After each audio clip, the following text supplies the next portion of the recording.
This is ANCAP-SU, and we're going to talk now about Maduro's threats. You know, the United States has decreed that the Pentagon can use military force against drug cartels, and on the same day, Marco Rubio said that Maduro is not the president of Venezuela. He's actually the head of a drug cartel, the Los Sols cartel, which has supposedly taken over Venezuela. So many people connected the two things and came to the conclusion that the United States may be preparing a military operation against Venezuela. And even Colombia said no, it will defend Venezuela, swore to defend Venezuela, and Maduro himself is nervous today. Maduro said that an attack against him could be the end of the American empire because the Venezuelan armed forces will destroy the great Satan, the United States. I don't know, and I don't know what he's drinking, but I want 2 doses of that because it must be very good. This news.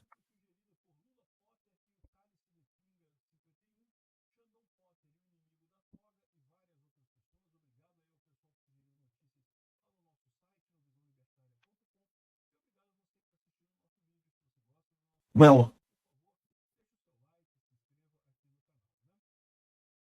we still don't know if the United States will actually take military action against Venezuela. I think a military action against Venezuela is unlikely. As I've already said in the other video I made about this, I think it's much more likely that they'll do one of 2 things.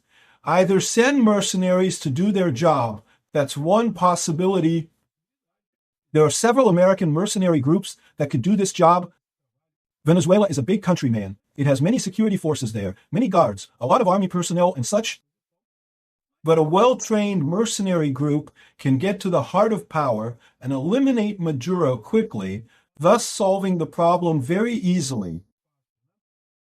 Anyway, this is one possible solution. The other solution would be to implement a naval blockade, similar to what was done with Cuba. During the Cuban Missile Crisis, the United States blockaded Cuba, preventing any ships from entering or leaving.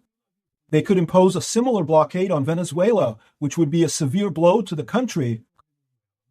Although Venezuela has overland access to the Pacific through Colombia and to other places through Brazil, selling goods this way is much more complicated.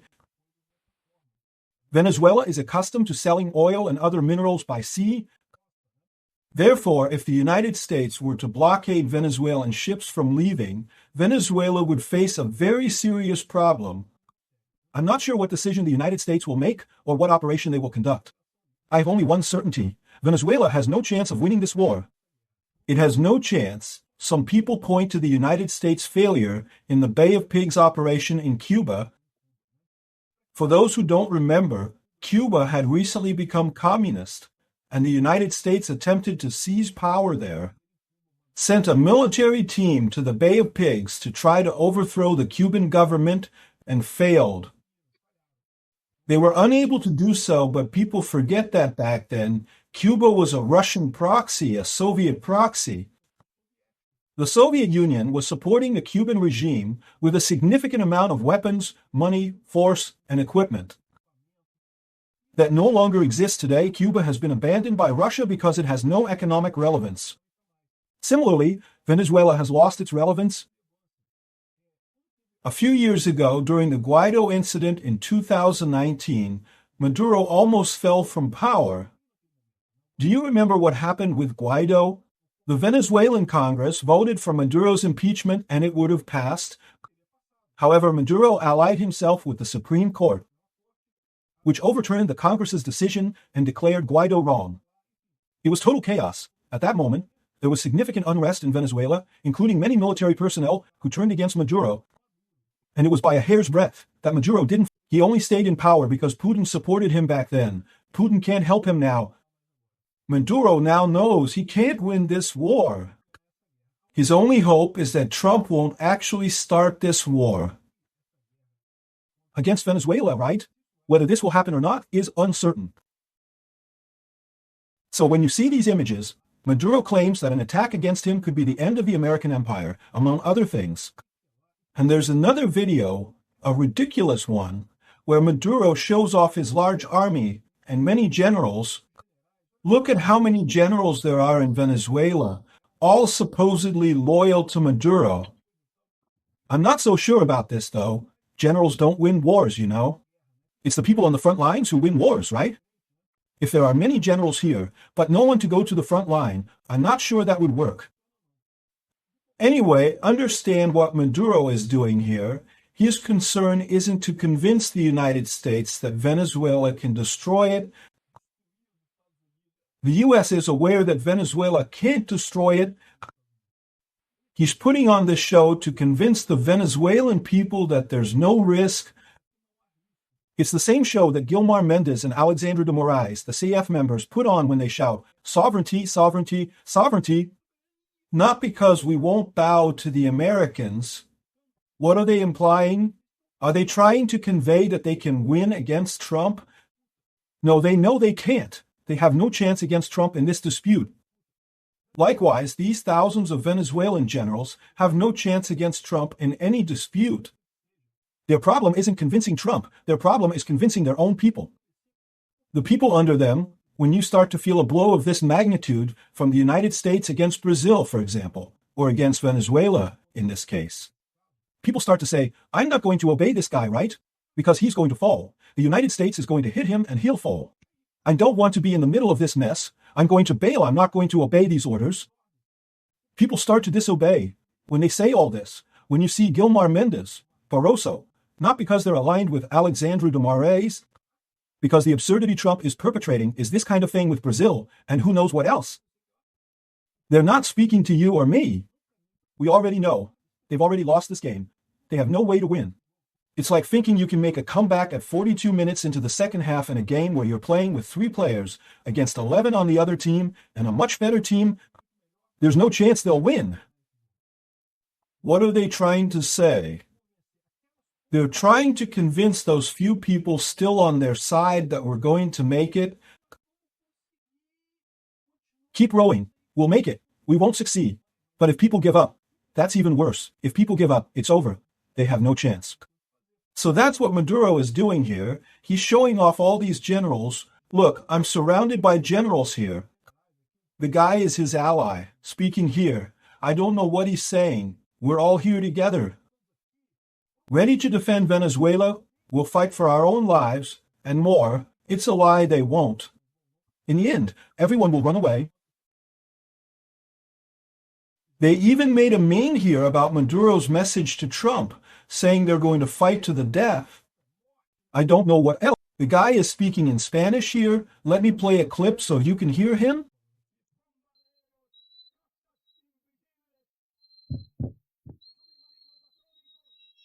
And you think I'm afraid of you? You're right. But my soldiers aren't. My soldiers will defend me to the death. You're finished.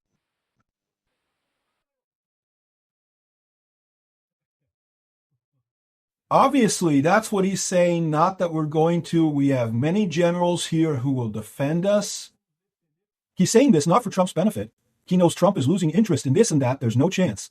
Once again, Venezuela has only half an hour's worth of military resources to fight against the United States, at most, if not 20 minutes of war, which they can't withstand against the United States. Their goal is to keep at least those who are loyal to them in line, the people under their control. No, we have a chance. We're going to fight. It's similar to the current situation with Alexandre de Moraes and Gilmar Mendes in the CF. Not because we're going to take on Magnitsky. If he comes here, we'll give him a hard time. We'll put him in the fake news investigation. I'm not sure what that entails, but we'll resolve this whole issue and more. Why are they saying this? Is it because they think they can convince Trump they're not afraid? Everyone knows how they're feeling. They're the only ones trying to show they're not afraid. Their concern is maintaining control over their people. They want to convince those people that they still have a chance. Come on, keep fighting for me. That's it. Die for me, please. No, the guy said he won't die for you. Anyway, this Maduro business is a farce. What a ridiculous video. That's what I'm telling you. The issue of strength, when you need to demonstrate strength, it's because you're weak. If you're really strong, you don't need to demonstrate strength. It's natural and people notice. When Maduro needs to gather several generals in a room, I have many generals on my side, as if that's going to make a difference against the United States. That's a declaration of weakness. He's frightened. There must already be many generals thinking of jumping to the other side, abandoning that sinking ship, and there he is, talking. No, there are a bunch of generals with me on their way already here, right? I don't know if they're really generals in the end.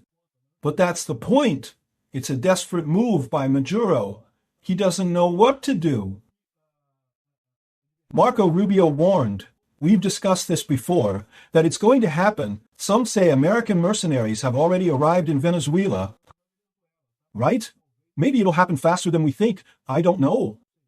I don't know the American plan. I don't think I know if it involves mercenaries or something else. A naval blockade is a reasonable option for Venezuela.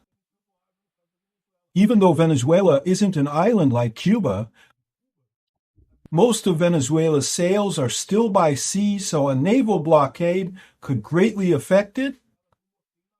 I don't know the American strategy in this case, but Maduro is done. The big risk is that Lula and Gustavo Petro will jump in to gain popularity. Not that we'll clash with the United States or anything. They'll completely devastate Brazil if that's the case, if we let them do it. Thank you for watching the video until the end. In addition to liking, sharing, and subscribing to the channel, consider becoming a supporter with amounts starting from $1.99.